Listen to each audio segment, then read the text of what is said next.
Dominoes. Level 2. The Bird of Happiness and Other Wise Tales by Tim Herden. Read by Ben Elliott, James Good, Harriet Kershaw, Chris Milnes, Claire Morgan and Mandy Weston. Published and copyright Oxford University Press, 2011. CD 1. Chapter 1. The Bird of Happiness. A Tale from Russia.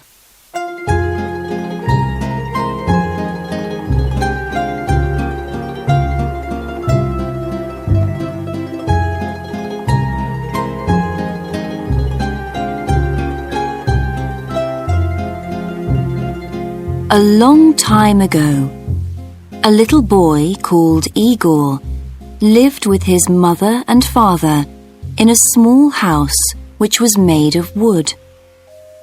Igor's family was very poor.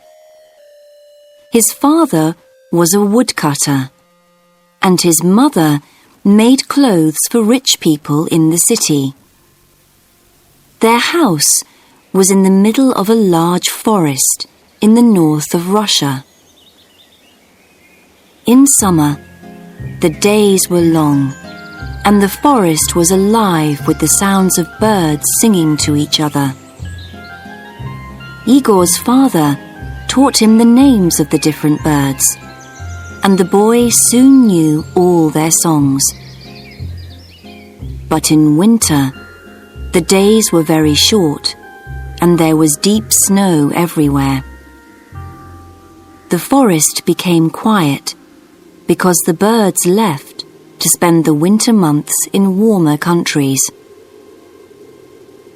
One winter, Igor became ill. His mother made special food and drink for him, but he only got worse.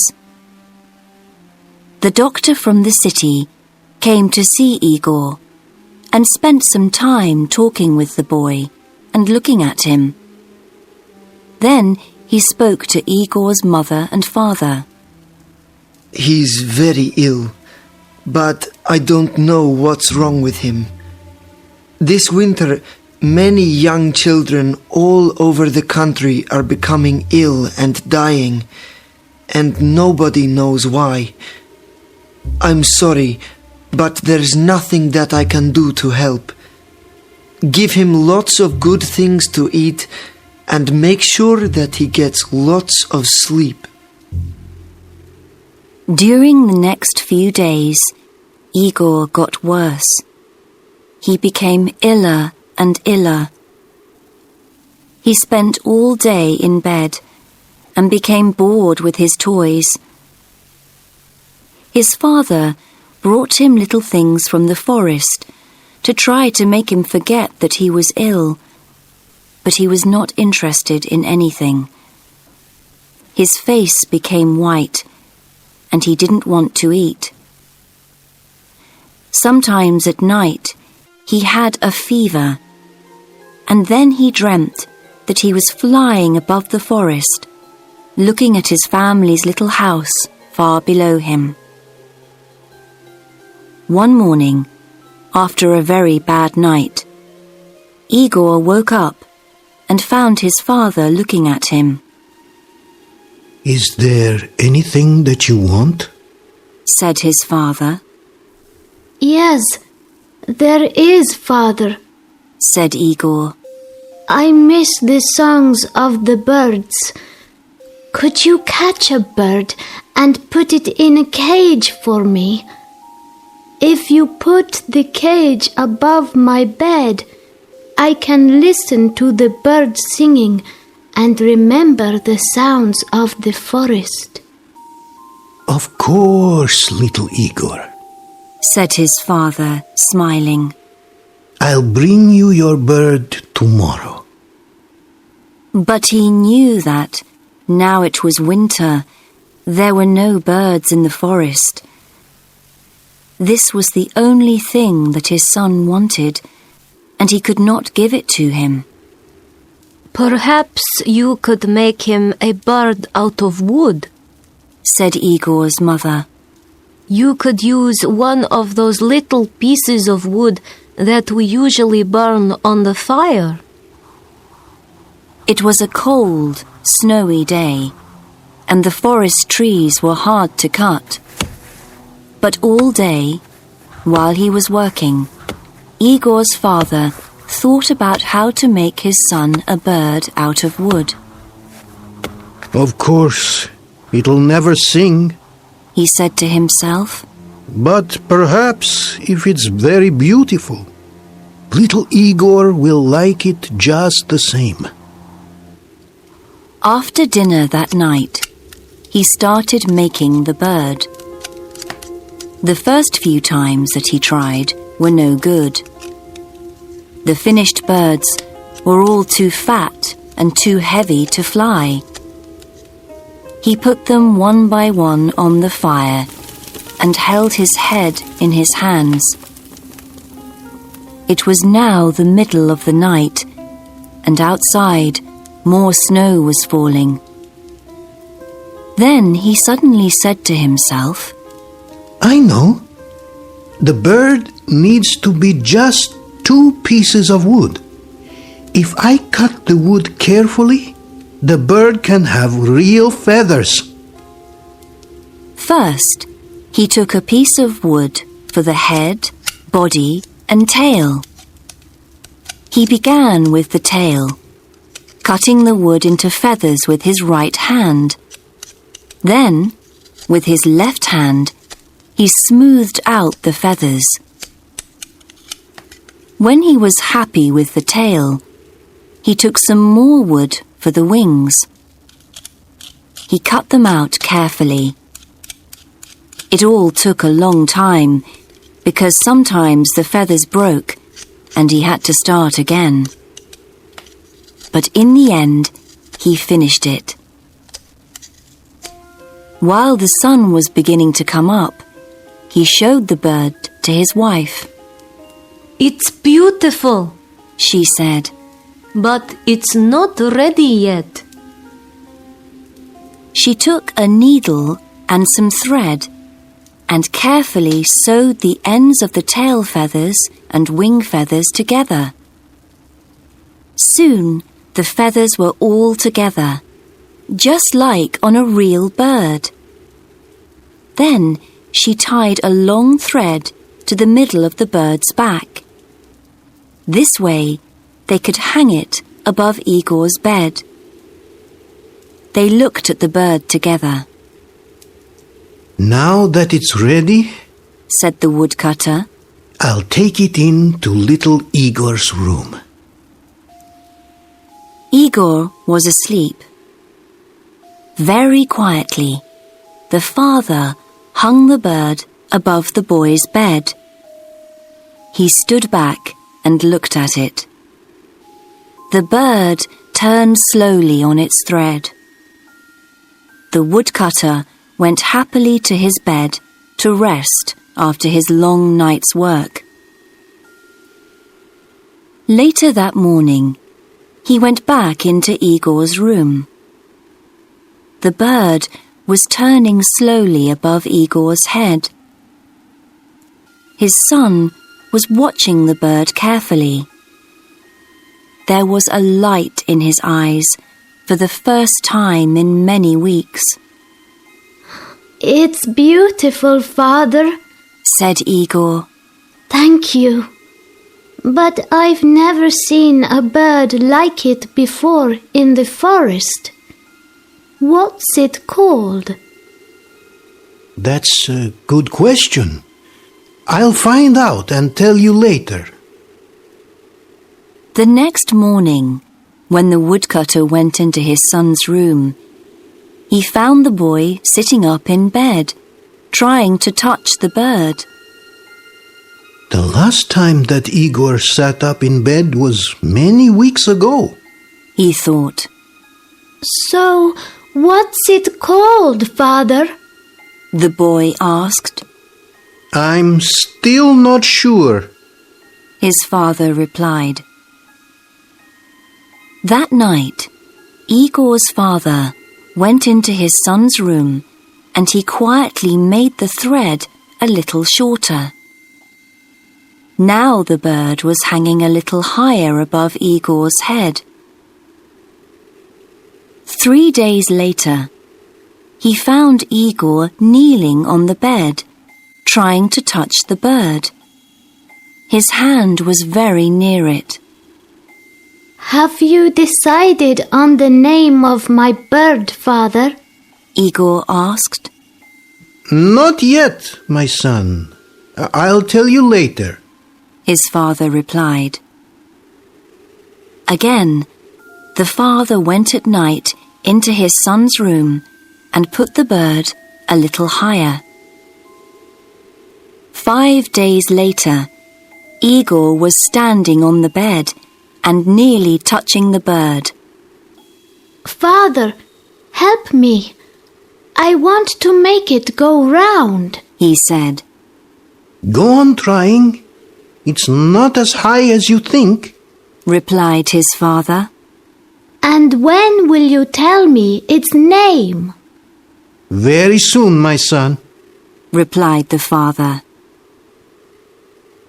7 days later, Igor's father was cutting wood when he heard strange sounds coming from the house.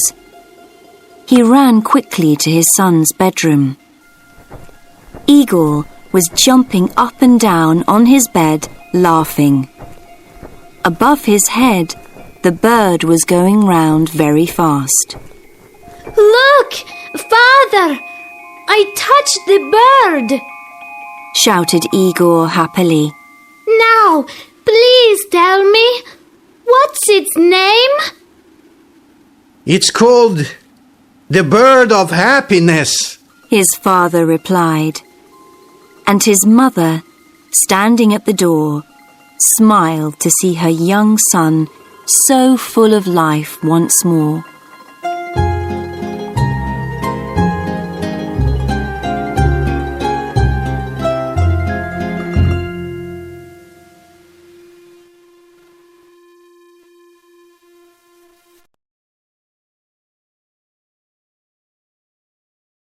Chapter 2. The Thief of Smells. A Tale from America.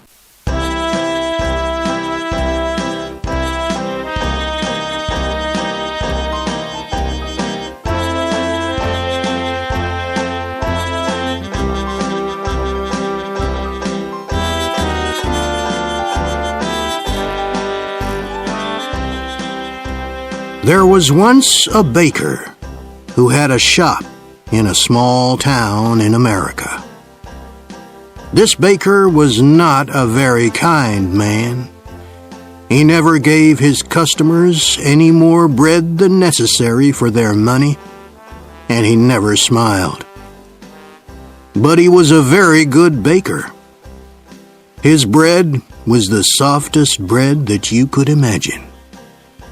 Sometimes customers paid for their bread and started eating it there in the shop. And his cakes, his cakes were really delicious. People came to his shop from all over town. When they walked down the street, they smelled the baker's wonderful bread and his delicious cakes, and they walked right into his shop. But not everyone came inside. Some people just stood outside the shop smelling and looking in through the windows. The baker didn't like this. Their stomachs are full of the smell of my bread. I'm giving them a free lunch, and I get nothing for my hard work, he said to himself. Perhaps there's some way to put those delicious smells in bottles. Then I can sell them, just like I sell my bread. One winter morning, very early, the baker was in his shop. making bread. He wasn't singing happily while he worked. He was complaining to himself about getting up early, about the cold weather, and about anything that came into his head. In the middle of all this, he looked up and saw someone looking in through the window. It was a young man wearing an old coat. He was looking at the baker's bread, and he was hungry. He was smelling the fresh bread and smiling. When the baker saw him, he felt very angry. That thief outside my shop has a stomach full of the smell of my bread. It's a free breakfast. I get nothing for my hard work, while he steals my smells. The man didn't move. He just stood there, closed his eyes, and smelt the fresh bread happily. The baker was really angry now. He walked across the shop, opened the door, and shouted at the man, "Pay me!" Pay you for what? asked the young man in great surprise. "For the smells that you've stolen." Replied the baker. But I've stolen nothing. I'm only smelling the air. Air is free, said the hungry young man. It's not free when it's full of the smells from my shop, replied the baker. Pay me now, or I'll call the police. When the young man didn't pay, the baker took him by the coat and pulled him through the snow to the judge's house. He knocked on the door. After a long time, the judge opened the door in his nightclothes. He looked at the baker and the hungry young man standing outside in the street. It was 6 o'clock in the morning. What could be so important so early in the day? This man is a thief. He stole the smells from my shop, said the baker. The judge was surprised, but all he said was, "Come in and tell me your story. But first, give me time to dress myself." He went back into the house. After a few minutes, he came back and he took them inside. They all sat down together around a large table. "All right. Tell me everything. Baker, you start," said the judge. He listened quietly. First, the baker told him all about the hungry man who stole all his smells. The judge went on listening. Then the young man told him that air was free and that any man could have as much as he wanted. When they finished telling their stories, the judge was silent for a few minutes. The baker started telling him again of how the other man took all his smells without paying. "Stop! Be quiet! I've decided what we'll do," said the judge. "Young man, do you have any money?"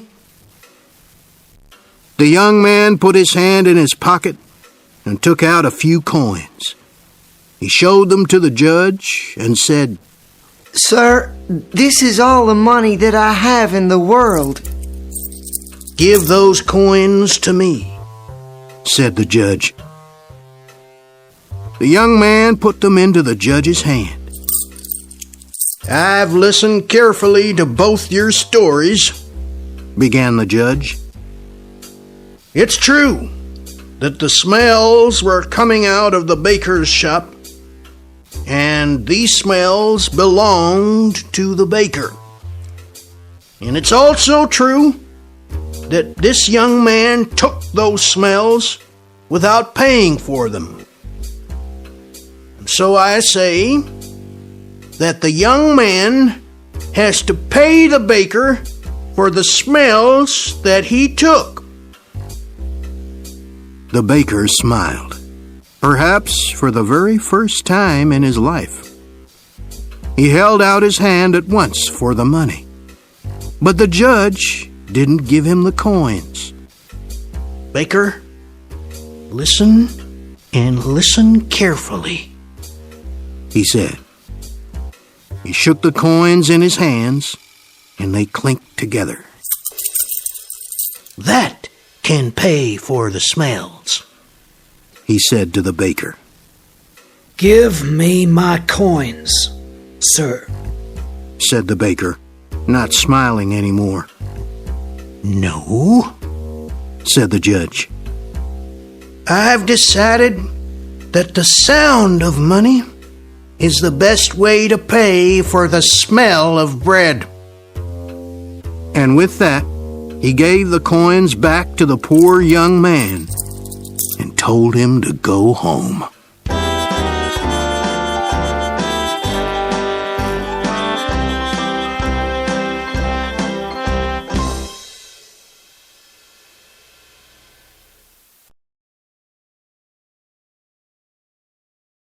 Chapter 3 The Alchemist. A Tale from Burma.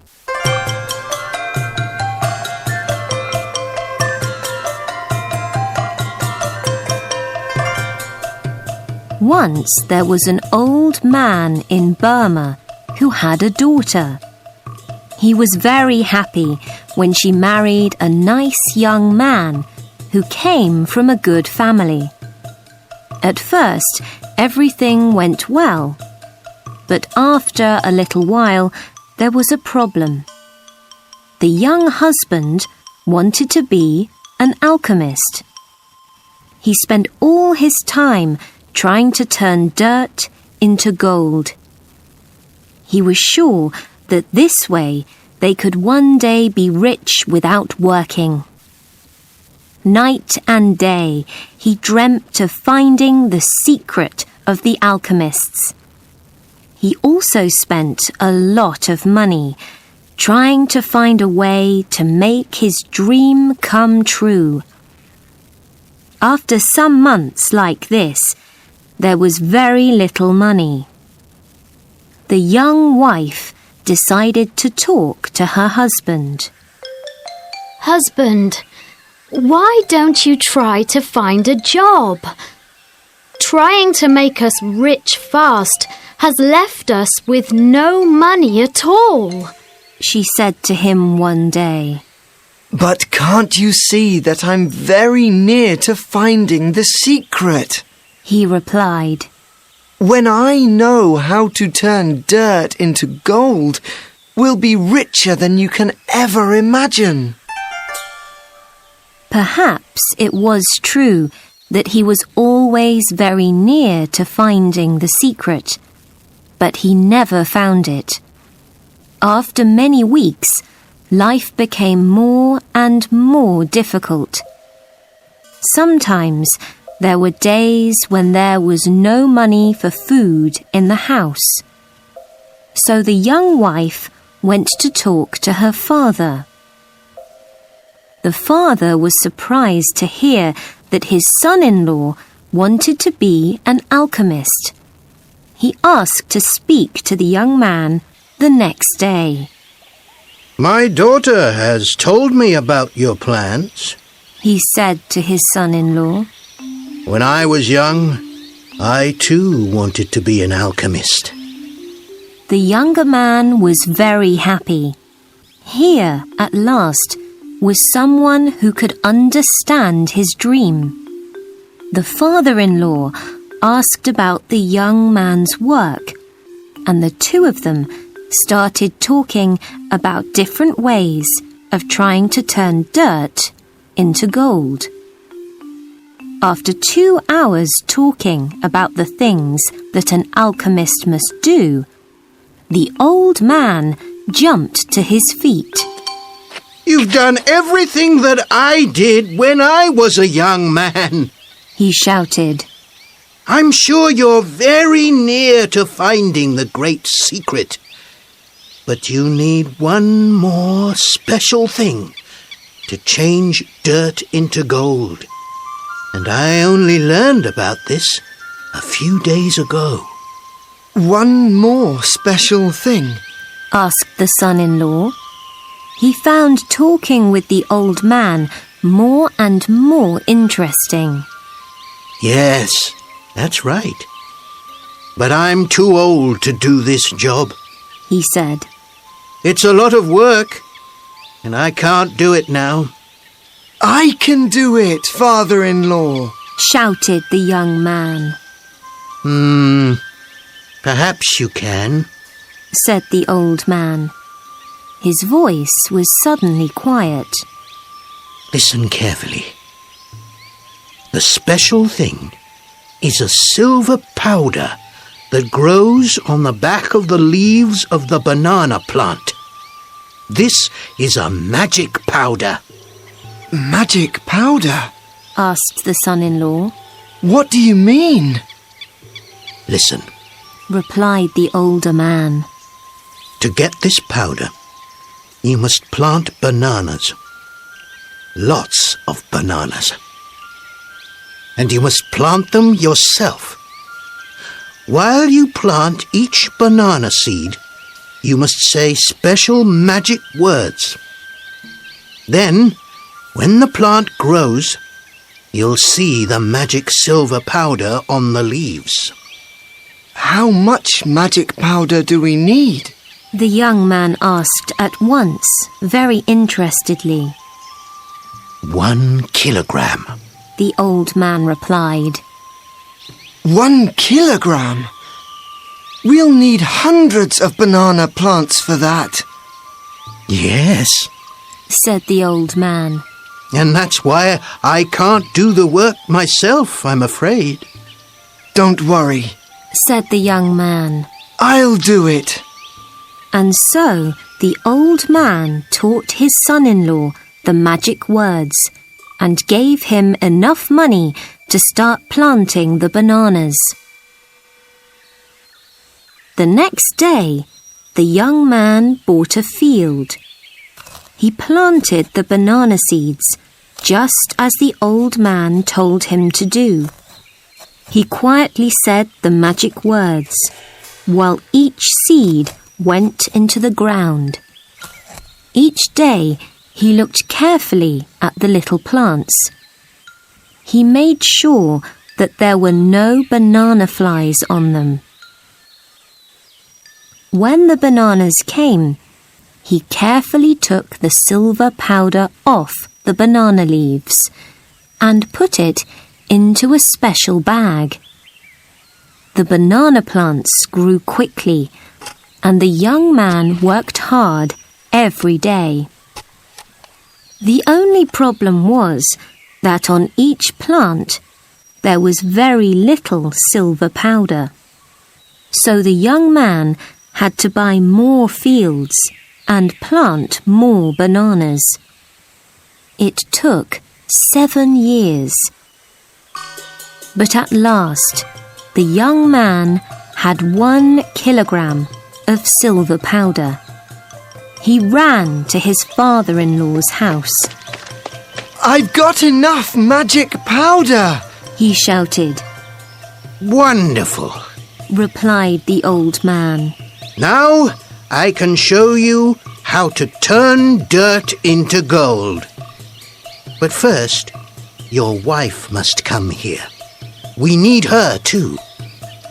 When she arrived, the old man asked his daughter, While your husband was getting the banana powder, what did you do with the bananas? I sold them in the market, the daughter said. We've lived on that money for these 7 years.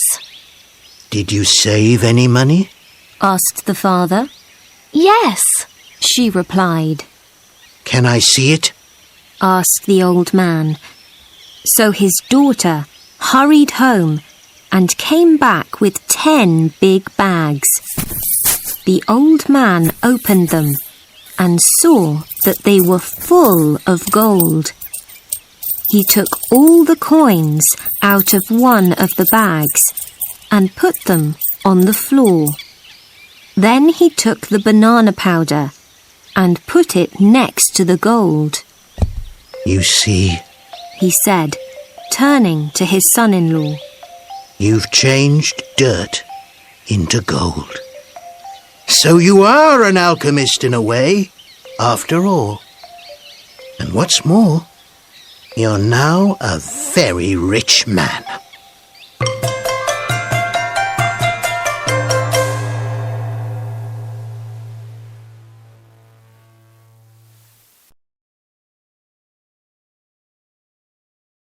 Chapter 4. Good Luck or Bad Luck? A Tale from China.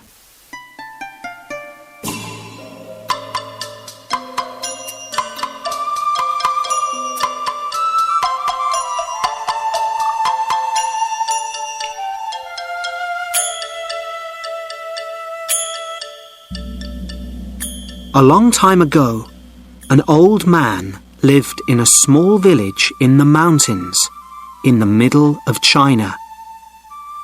He had a son that he loved very much, but this son was a student in a city very far from his father's village.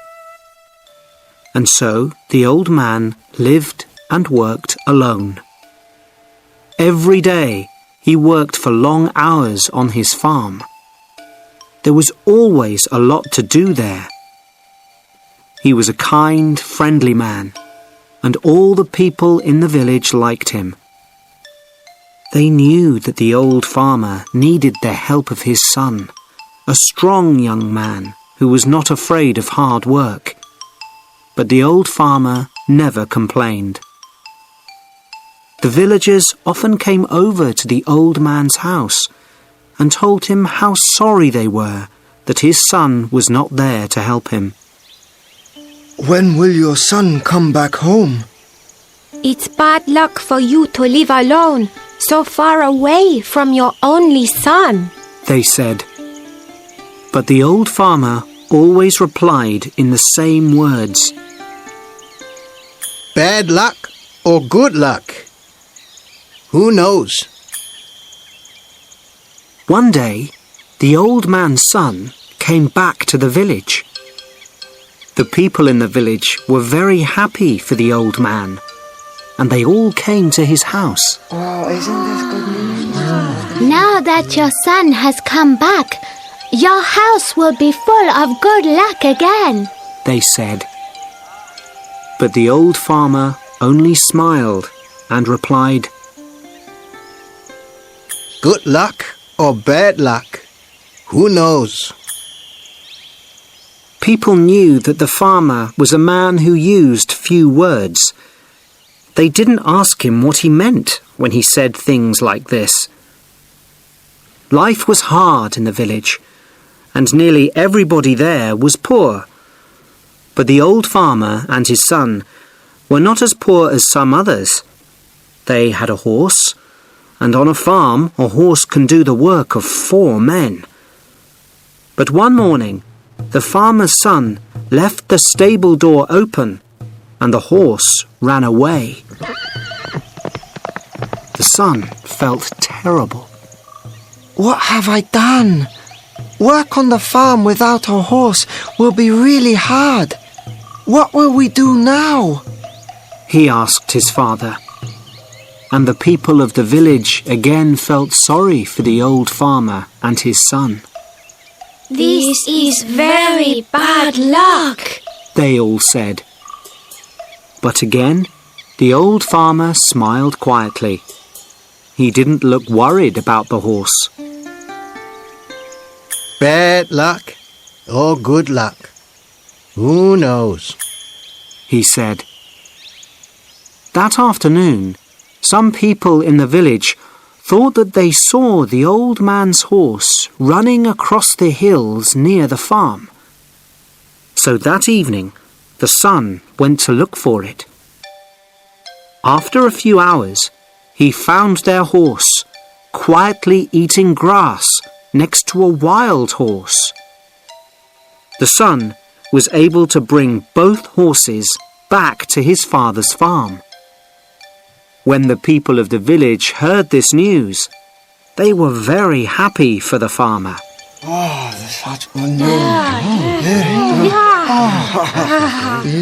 First, you had one horse. Then you had no horse. Now you have 2 horses. They shouted happily. Your good luck has come back again. But the old farmer just smiled his quiet smile and said,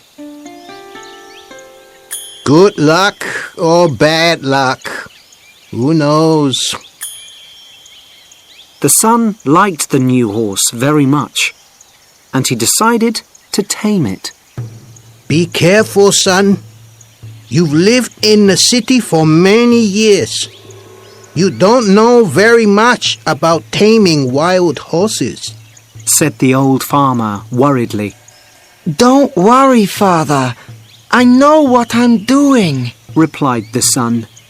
When I've tamed this horse, we'll have 2 horses to help us on the farm, and life will be better. But the next day, the old man's son fell from the wild horse's back to the ground and broke his leg. Now this was a big problem. A man with a bad leg needs to eat, but cannot work. Once again, the people of the village came to the farmer's house to say how sorry they were. First, your son was in the city, and there was no one to help you. Then your son came back to help you. Now your son has broken his leg, and you must help him. Your bad luck has come back, they said. Once again, the father smiled quietly and replied, Bad luck or good luck, who knows? Some of the villagers were surprised to hear this. Where was the good luck in breaking your leg? At that time in China, there was a long and terrible war between the east and west of the country. Every week, hundreds of young men died in this war. One day, some soldiers arrived in the village. They were looking for more men to fight with them. All the young men in the village had to become soldiers in the army and leave for the war. Their families cried when they said goodbye. They knew that many of these young men would be dead in a few days. But the soldiers left the old farmer's son behind. What good to an army was a soldier with a bad leg? Now the villagers understood the old farmer's words. They went to see him. Your son didn't have to go with the soldiers because he broke his leg. Dominoes. Level 2. The Bird of Happiness and Other Wise Tales by Tim Herden. Published and copyright Oxford University Press 2011. CD 2. Chapter 5. The Basket of Eggs. A Tale from Egypt.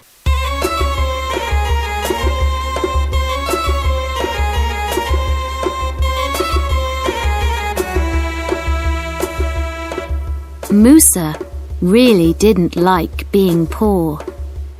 He lived in a small house in a small village next to the River Nile in Egypt. When there was work, he worked on farms, and when there was no work, he watched the waters of the River Nile. Sometimes he dreamt that he was in a beautiful boat going slowly up the river to Cairo. He dreamt of a new life there.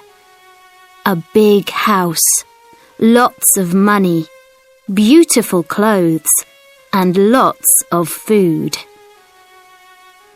One day, when there was no work and he was tired of looking at the Nile, he thought, Enough is enough. He decided to leave for Cairo and become rich. While he was walking down the street, he met his old friend Abdullah. Abdullah, I'm so happy to see you before I go. He said, Before you go? Where are you going? Asked his friend with great surprise. I'm going to Cairo to become rich, replied Musa excitedly. How are you going to become rich? Asked his friend. I'm going to... Musa began, but he wasn't really very sure of his plan. Listen, Musa, said Abdullah, putting his hand on his friend's arm. I'm going to help you. Come with me. Abdullah pulled Musa down a little street and took him to Hafsa's house.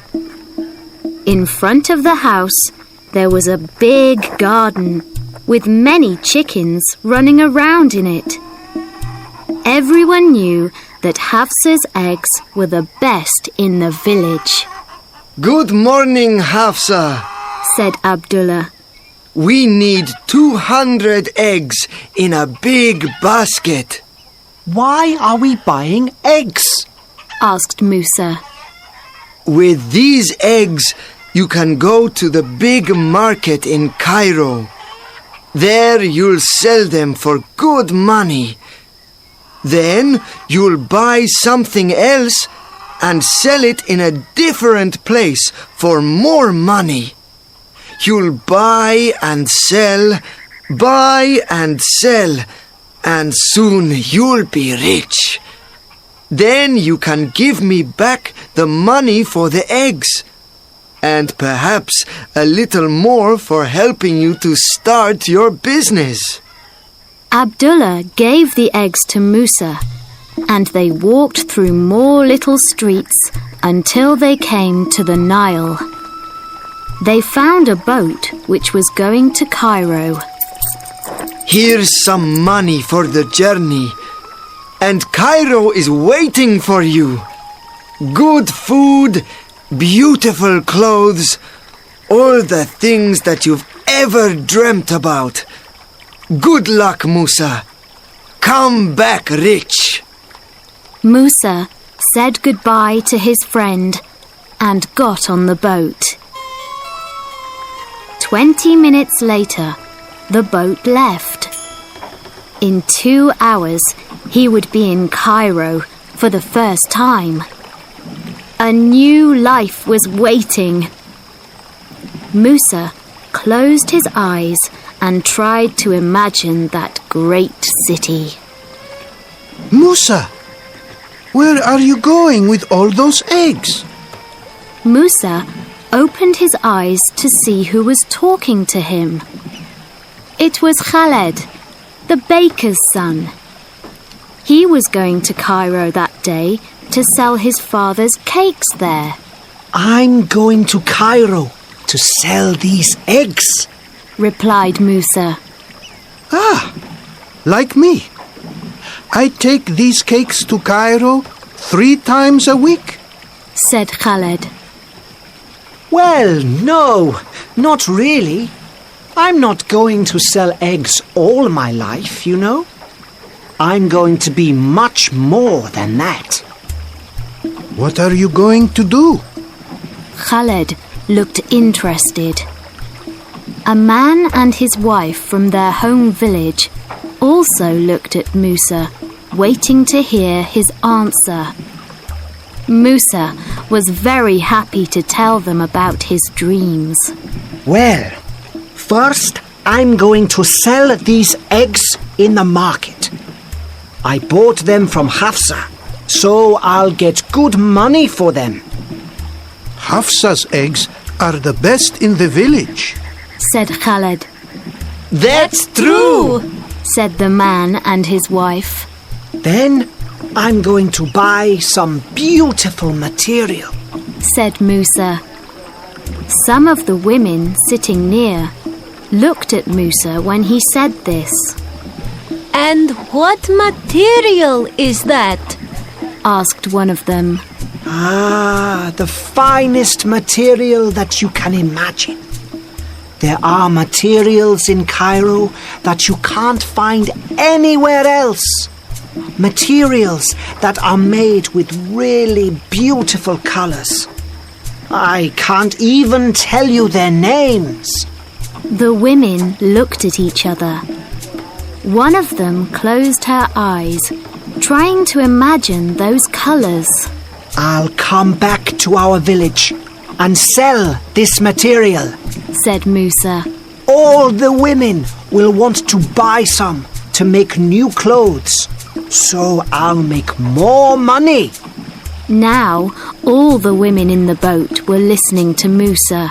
With this money, I'll buy a ewe and give her the best food to eat. When he said that, a group of men looked at him. A ewe is a good animal to buy, said one of them. You must give her apples sometimes. Carrots are better, said another man in the group. My ewe will eat both apples and carrots, said Musa. Later, she'll have 2 lambs. I'll sell the lambs and their mother, and then do you know what I'll buy? Now, everyone in the boat was listening to Musa. A cow? a boat, A camel? No! A water buffalo! said Musa in a loud voice. Ah, yes, I see. From 200 eggs to a water buffalo. That's good business, said Khaled. Very good business. They all said. Musa stood up excitedly. When the water buffalo has a calf, I'll have 2 water buffaloes to sell. He shouted. And after I sell them, I'll be rich. And when I'm rich, I'll have a servant to work for me. All day I'll shout at him, "Do this, do that, quickly, run!" And if he's slow, I'll give him a big kick, like this. With that, Musa kicked the basket of eggs, and it fell off the boat into the waters of the Nile.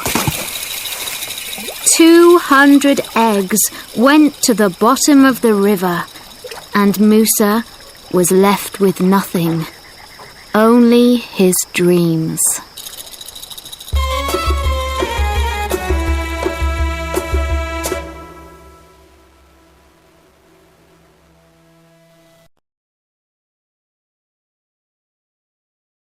Chapter 6. A Gift of God.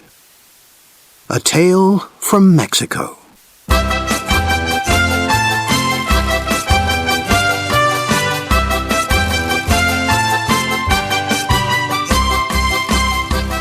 It was 6 o'clock in the morning, and in his little house in a little village in Mexico, Mario was asleep.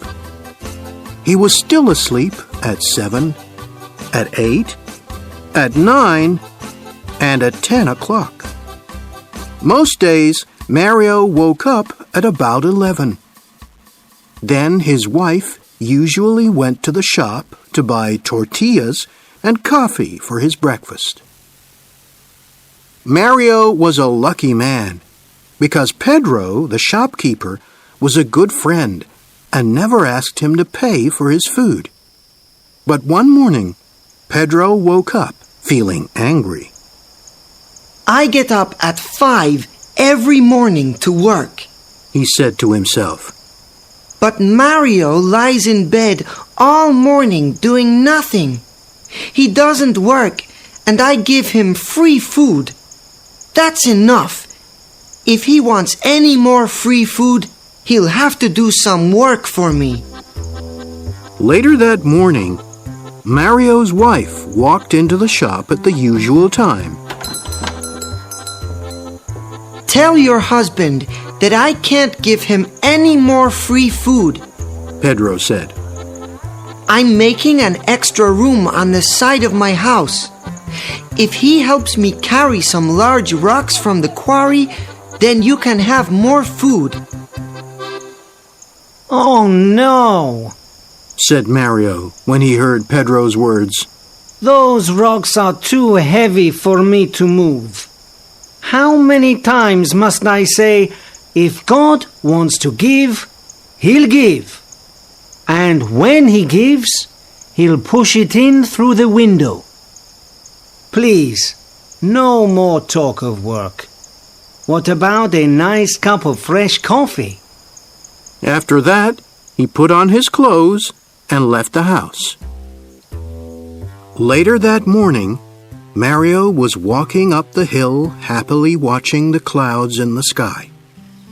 Suddenly, he heard shouts behind him. Whoa! Whoa there! Turning round, he saw that a horse was galloping nearer and nearer.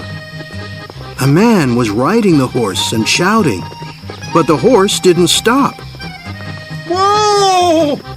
The rider shouted again, but the horse didn't go any slower. Now the horse was right in front of Mario. He jumped at it, took the horse's reins in his hands, and made it stop. The rider was an old man with long white hair. He got down. You don't run around all day like other people, he said to Mario.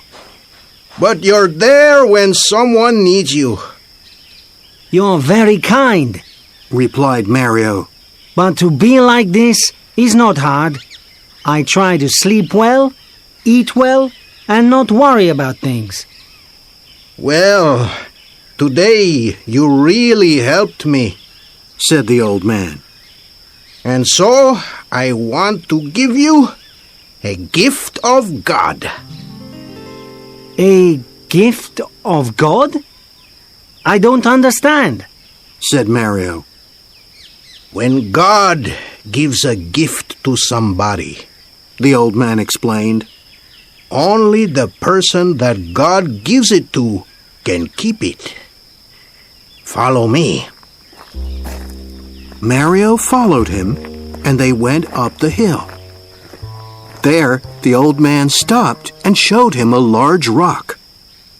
Under that rock, he said, are some leaves. Under the leaves are some chests. In the chests, you'll find the gift of God waiting for you. Mario went over to the rock, knelt by it, and took it in his hands. He moved it easily. Then he moved the leaves and saw 6 chests made of wood. Slowly he opened one of the chests. Inside it, there were hundreds of silver coins. He opened a second chest and a third. All 6 chests were full of silver coins. Mario turned to thank the old man, but strangely, he wasn't there anymore. Mario picked up some of the coins and put them in his pocket. Then he closed all 6 chests, put leaves over them again, and put back the rock. Now, after all this work, he felt tired. He sat down under a tree and went to sleep. When Mario woke up, he was hungry. He remembered something about a horse, an old man, and some silver. Did it really happen? Or was it just a dream? He said to himself. But then he remembered something much more important. Lunch. He started walking quickly down the hill to his house. Suddenly, he heard a clinking noise. He put his hand in his pocket and found 6 silver coins there. That evening, Mario's wife went back to the shop. She put the coins in Pedro's hand. My husband sends you these. We need rice, a chicken, tortillas, tomatoes, and coffee. Pedro's mouth fell open when he saw the silver coins in his hand. How did Mario get so much money? He asked. Come to our house tomorrow morning after 11, The wife said. and he'll tell you. The next morning, Pedro heard the story. He wasn't really sure if it was true. But Mario, He cried. why didn't you bring all those chests home with you? They were too heavy. Mario explained. I needed horses to carry them, and I have no horses. And, my friend, how many times have I told you? If God wants to give, He'll give. And when He gives, He'll push it in through the window. I know! Pedro said. I have some horses. I'll come to your house tonight and we'll go to this place together. My horses will carry all 6 chests. You'll keep 3 of them and give the other 3 to me. We'll become rich together. Do you agree? All right. Said Mario. He was happy because his wife was cooking a delicious chicken for dinner. Pedro went back to his shop, but he began to think, why must I share the silver with Mario? The horses belong to me. Without them, Mario can do nothing. And he won't know what to do with the money. He'll just eat and sleep as usual. But I always know what to do with money. I'll build a larger house. That night, at 11 o'clock, Mario was asleep. Husband, Said his wife. wake up. It's already 11 o'clock, and your friend hasn't come. He's just late. Said Mario, and he went back to sleep. An hour later, the wife woke her husband again. Husband, it's midnight, and I'm afraid that Pedro has decided to keep all the silver for himself. Midnight? It's too late to go anywhere now. Wife, go to sleep. After that, Mario and his wife slept all through the night without waking up again. While Mario was sleeping, Pedro went up the hill with his horses and his men. He told the men to move the rock and look under the leaves. They found the 6 chests. Open them! Pedro said. But when they opened them, they saw no silver coins inside, only lots of dirt and stones. My friend Mario is laughing at me. He thinks that this is funny. Pedro shouted. Well, I know how to be funny too. He told his men to put the chests onto the horses, to carry them down the hill, and to leave all the dirt and stones in front of Mario's house. They did this, and then they went back home. The next morning, when Mario's wife woke up, she couldn't open the door or window. Husband, wake up! She said. There's something outside our house, and we can't open the door or the window. Mario got out of bed and he pushed the door. He couldn't open it. Not even a crack. He pushed the window, and at last it opened a crack. Lots of silver coins came through the crack and fell onto the floor.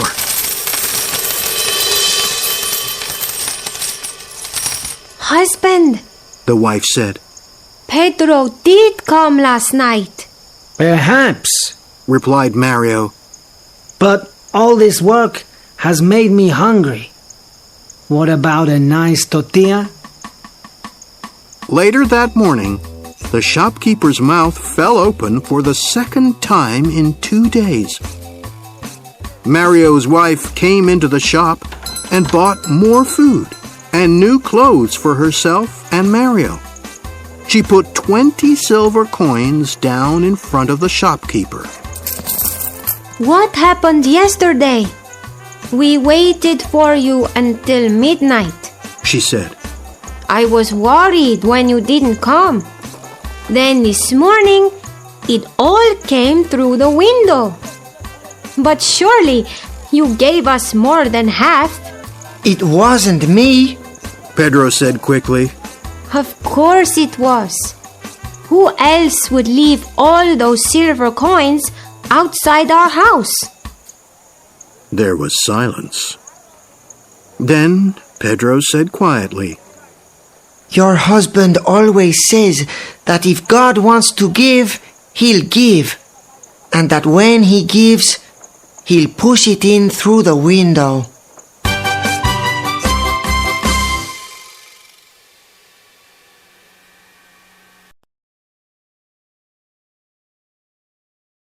Chapter 7. A Wise Woman. A Tale from Guinea, West Africa.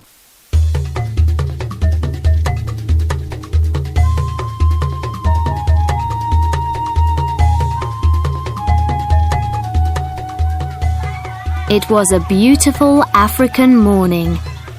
Children were playing happily in the village streets. The women were washing clothes in the river and singing songs about lazy husbands. The great chief listened to the 2 men sitting in front of him. Great chief, the man next to me is a thief, said the older man. Is that really so? Replied the great chief. Then tell me, what did he steal from you? one of my sheep. Answered the old man. And what is your answer to that? The great chief asked the younger man. Why steal sheep, great chief? Replied the young man. I have lots of them. If I need more sheep, I buy them. I don't steal them from other people.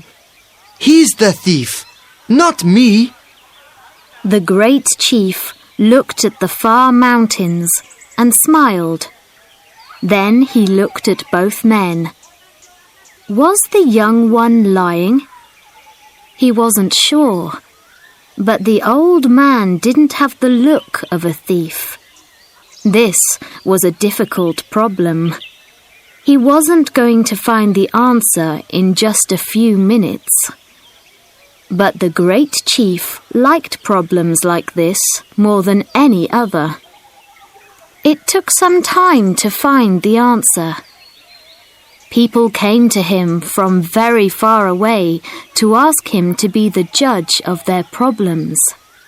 The great chief liked this also. I have a question for both of you, said the great chief. The person who finds the solution will keep the sheep. Go home and think about this question, and come back only when you know the answer. What's the fastest thing in the world? Don't come back until you have the solution. The 2 men left the great chief's house. The old man was sad. How could he find the answer to such a difficult question? When he got home, he told the question to his daughter, Zia.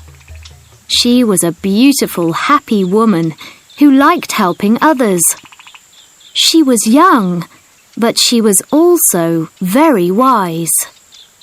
I know the answer, Father, she said. It's time. The old man went back to the great chief's house. The great chief was surprised. You're back again?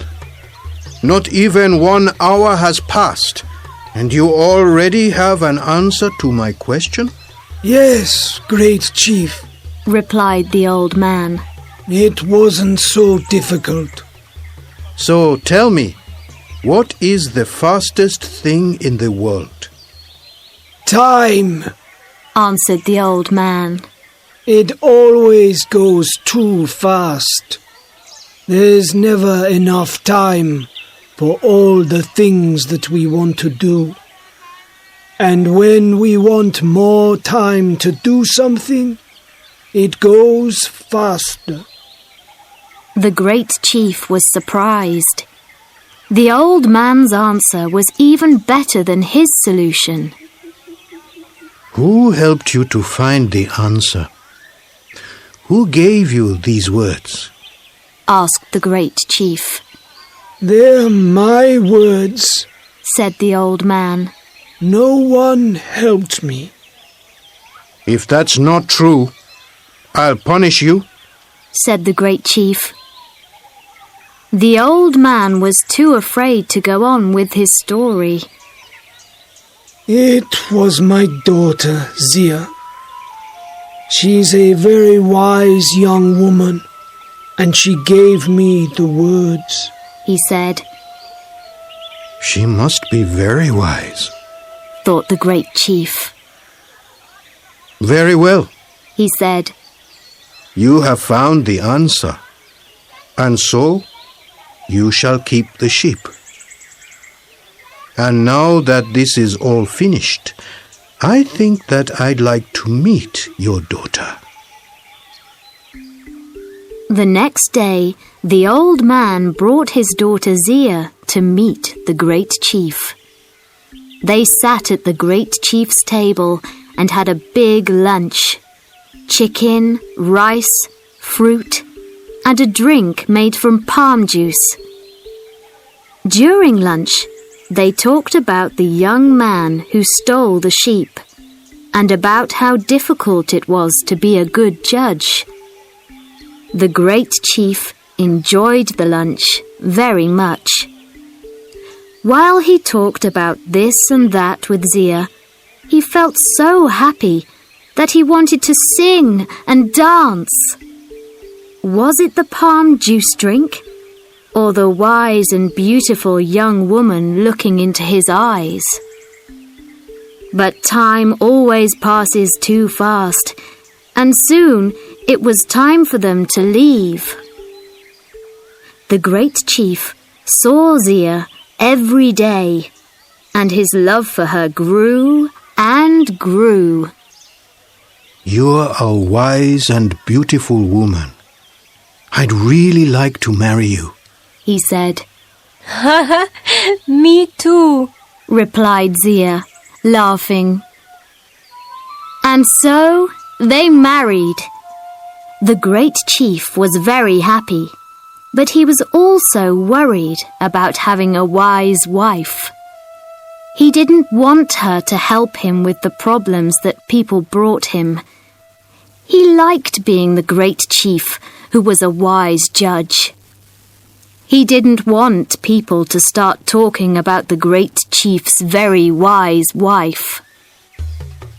Everything in my house belongs to you, he said to her the day after they were married. But I ask only one thing from you. Never try to help with the problems that people bring me. If you do, you'll stop being my wife. I'm saying this to you only once.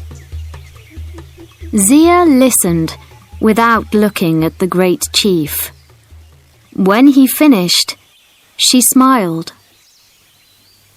Zia and her husband were happy, and life went well for a time. The great chief listened to people's problems as before. Zia was busy with the house and the animals. In the evenings, he told her about the problems of the day, and she usually agreed with his answers. But one day, 2 little boys went to see the great chief about a cow. Each boy said that it was his cow. The great chief gave them a very difficult question to answer. Zia knew which boy was telling the truth, because she often saw him in the fields with the family's cow. When he walked past her that afternoon, he was crying. Zia spoke to him. Tell me, little boy, what's the matter? She asked him. The great chief gave us a question that I can never answer, he said sadly. What did he ask you? His question was, what's the biggest thing in the world? Zia knew that she mustn't help the boy, but the answer was easy for her and very difficult for him.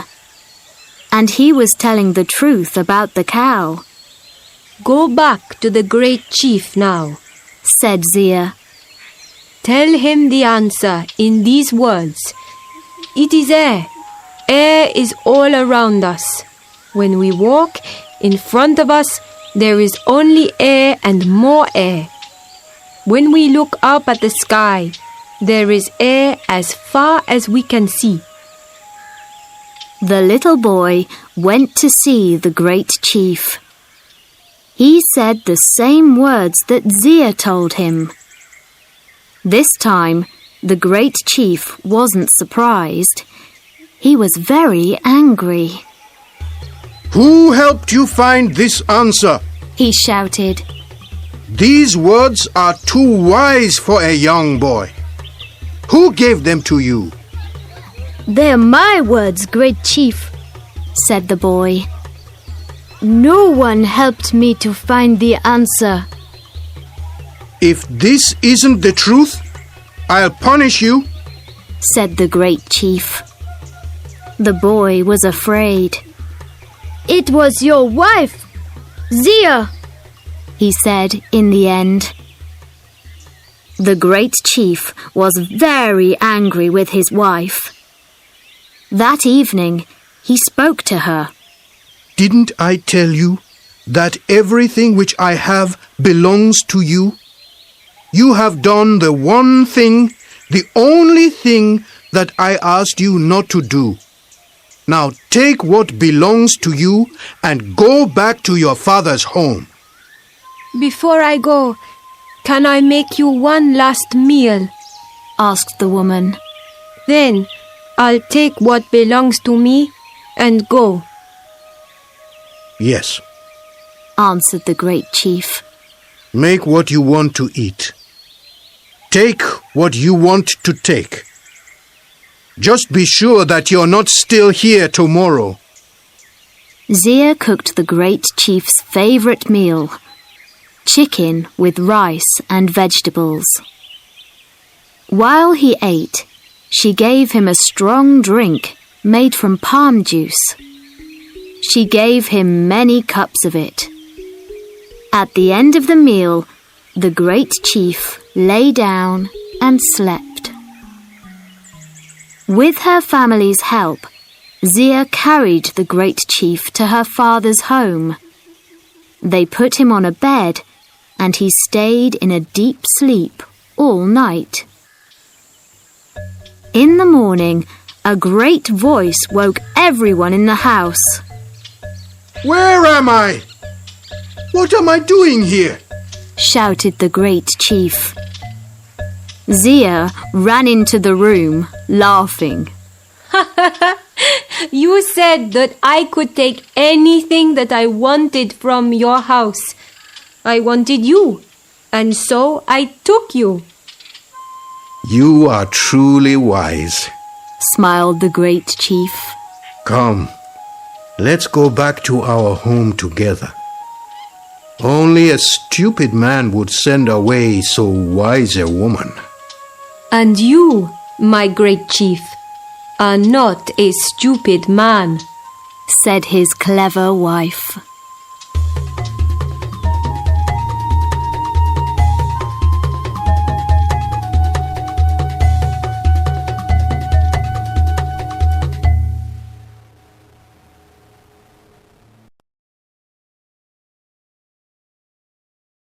Chapter 8. The Drum. A Tale from India.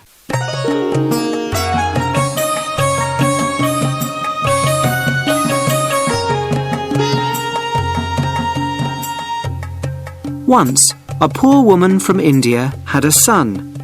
His name was Ravi. She worked hard making bread for rich families. They paid her with a little grain, and she and Ravi lived on it. But she never had any money to buy nice things. One morning, she had some grain to sell in the market.